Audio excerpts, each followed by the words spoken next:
Hello, students. We will discuss today about the agrobacterium mediated transformation.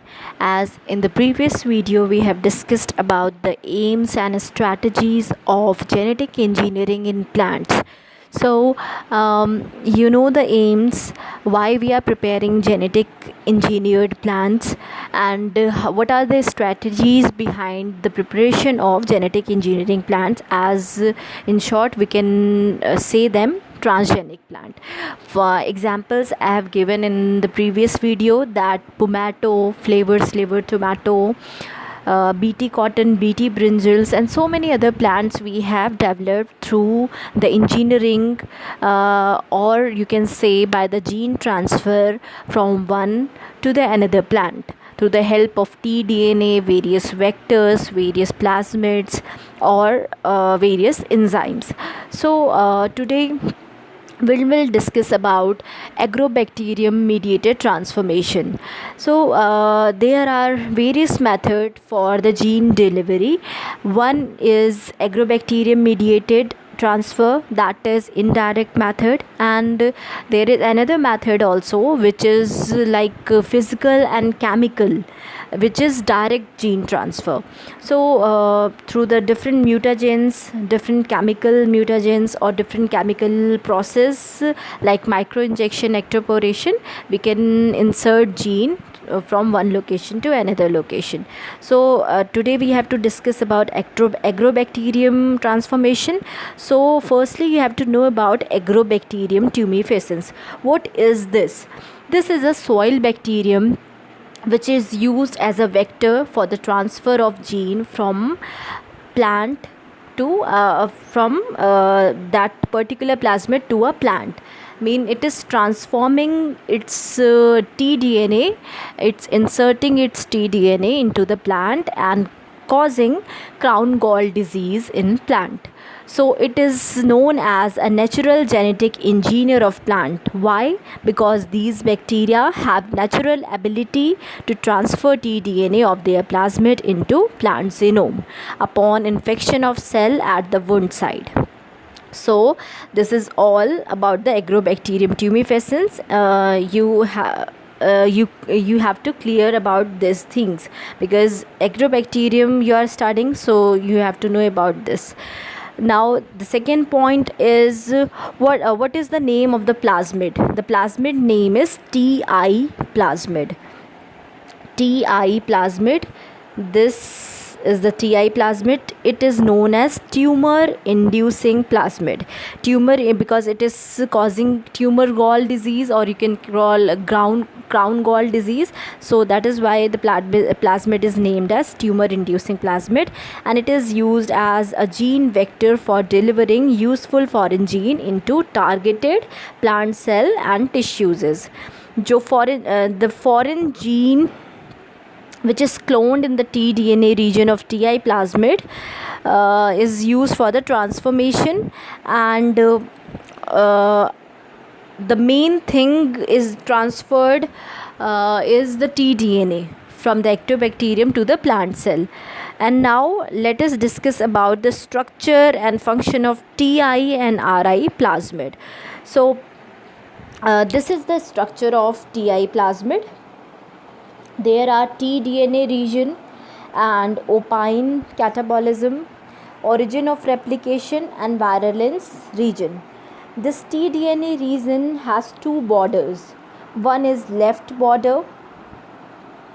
This one is left border, and this one is right border.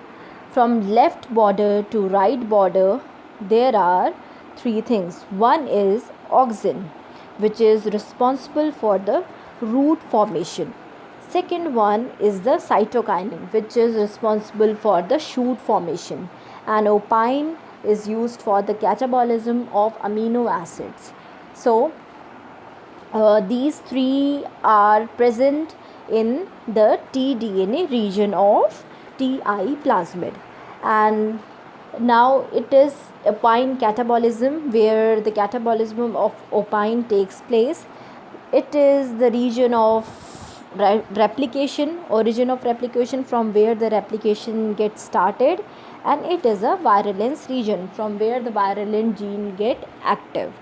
So this is a normal diagram of TI plasmid. There are most of the TI plasmid have 4 regions in common. We have discussed region A comprising tDNA, which is responsible for the tumor induction. Okay, the region B is responsible for the replication, which you can see origin of replication. Region C is responsible for the conjugation, and region D is responsible for the virulence. That is, so that mutation in this region abolishes virulence. So these are all the regions of TI plasmid. And also we have auxin and cytokinin for the induction of root and shoot, and so many other factors are also responsible for the ground gall disease. You can go through these lines, and if you have any problem you can text me on WhatsApp group. That it's very easy, like the process of tDNA, it is defined in this. And after that we have to talk about the various virulent genes. There are various virulent gene responsible for the transformation process. So there are approx 6 operons, 6 virulent genes. Here you can see virulent A, B, C, D, E, G, and out of 4 operons, A and G are polycistronic, because A and G is the only virulent gene which are autophosphorylated and which are responsible for the start of transformation process. So virulent A, B, D and G are absolutely required for the virulence. The remaining 2 genes C and E are required for the tumor formation, and virulent A is expressed constitutively under all condition, mean it remain active. Virulent A is active all time, all condition it is remain constitutively expressed active. Virulent G locus is expressed at low levels in vegetative cell. When there is low level in vegetative cell, virulent G get expressed, but is rapidly induced to higher expression level by the plant tissue, wounded plant tissue. A and G gene products regulate the expression of other virulent G. A and G virulent genes are responsible for the induction of other virulent genes. Mean these 2 virulent genes are instructing, they are actively mediating the other virulent gene to get active. So this is the process. This is a brief process of how the Agrobacterium tumefaciens virulent genes getting active and taking part in the transformation process, and after that how they are getting induced into the plant cell tissue. So Agrobacterium infection has been extensively utilized for the transfer of foreign DNA into a number of dicotyledonous species, and it is a flow diagram. You can see it's a flow diagram in which we can see the whole process of Agrobacterium. This is Agrobacterium. This is whole Agrobacterium, and this is a plant cell. This is a plant cell.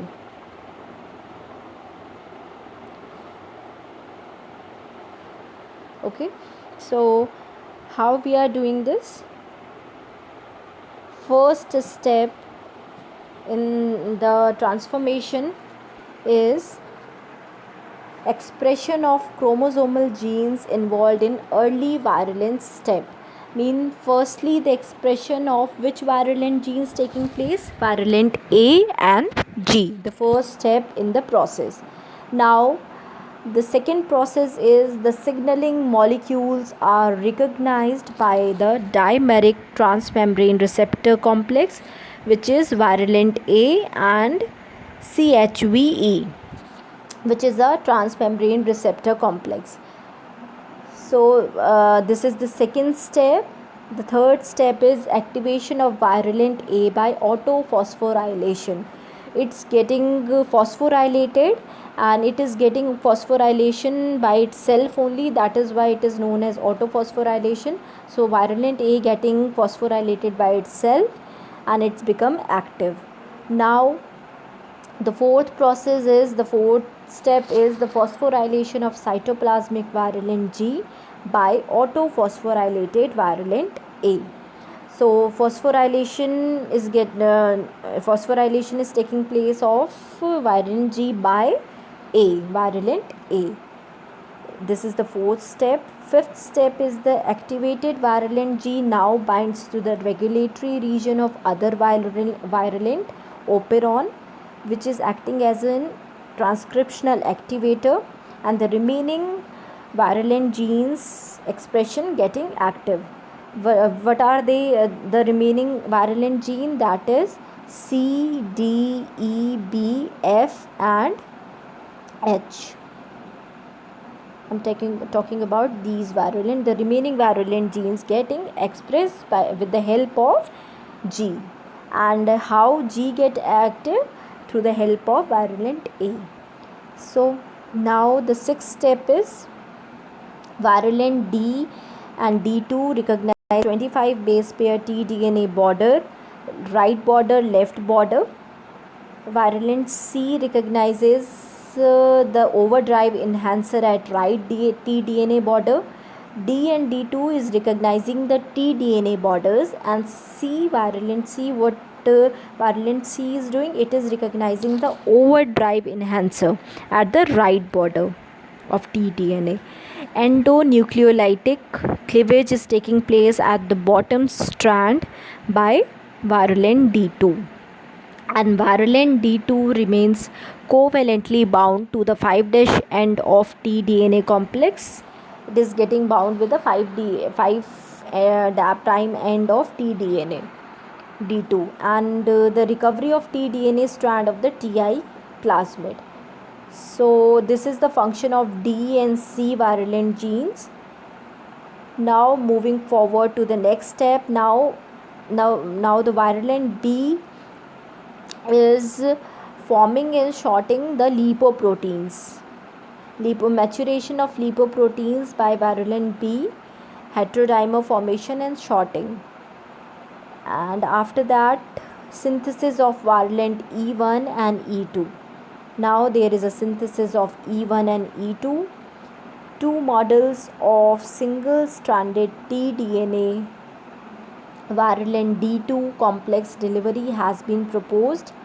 In the most accepted, the model is coated by a single-stranded binding protein virulent E2, and the transfer of machinery presumably would not interact directly with the DNA. E2 and is single-stranded to double-stranded it is forming, and with the help of E2, virulent E2, single-stranded binding protein, SSB protein. Virulent E2 is the SSB protein, single-stranded binding protein. So the later model implies the direct interaction of the transfer machinery with both the protein and the naked DNA. DNA and protein is having a direct interaction with the DNA.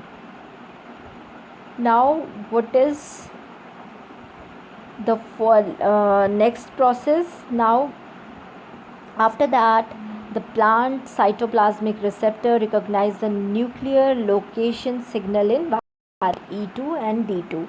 Now these signal molecules get transferred to plant cytoplasmic receptor, which is recognizing the NLS, nuclear location signal in virulent E2 and D2. Now there is a nuclear uptake of the transfer complex, and tDNA integration takes place into the plant genome by recombination. Recombination, through the process of recombination, the tDNA is integrated into the plant genome. Virulin D2 is essential for the integration of double-stranded tDNA. Here virulin D2 is essential. Now there is expression of integrated tDNA genes, and there is a production of auxins, cytokinin and opine in the plant. So here is all the summary of how the transformation of agrobacterium taking place, and how all the virulent genes actively participating in the transformation process, and it is transforming its tDNA to the plant cell. So you can see this raw diagram, this flow diagram, and you can make it, and if you have any doubt you can ask to me frankly. That's all for this today video. Thank you so much.